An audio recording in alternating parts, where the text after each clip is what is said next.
اللبن দুধ اللبن غذاء جيد দুধ একটি উৎকৃষ্ট খাবার وهو أخف الأغذية على المعدة এটি হজম করতে সহজ হয় এবং পেটের জন্য উপকারী ولذا كان الغذاء الوحيد للأطفال ولبعض المرضى এ কারণেই শিশু ও কিছু রোগীর জন্য দুধ একমাত্র খাবার হিসেবে যথেষ্ট হতে পারে ومن اللبن يصنع الجبن والزبد والقشدة দুধ থেকে পনির মাখন ও ঘি তৈরি করা হয় ويؤخذ اللبن من البقر والجوامس والغنم والإبل গরু মহিষ ছাগল ও উট এসব প্রাণী থেকে দুধ পাওয়া যায়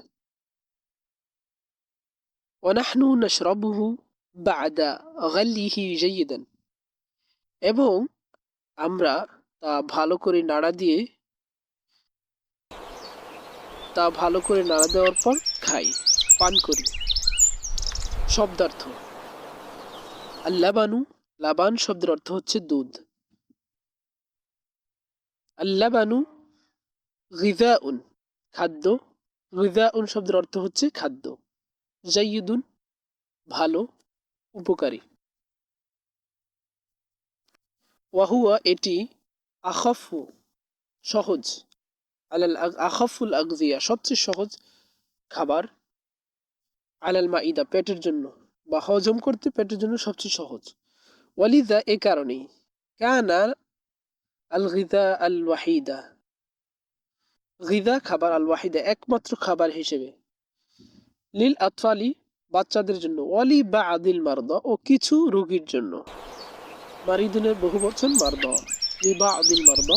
বা আদুন কিছু ওয়ামিন আল্লাবানি এবং দুধ থেকে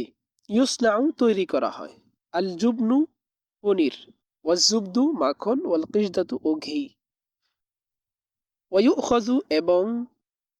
পাওয়া যায়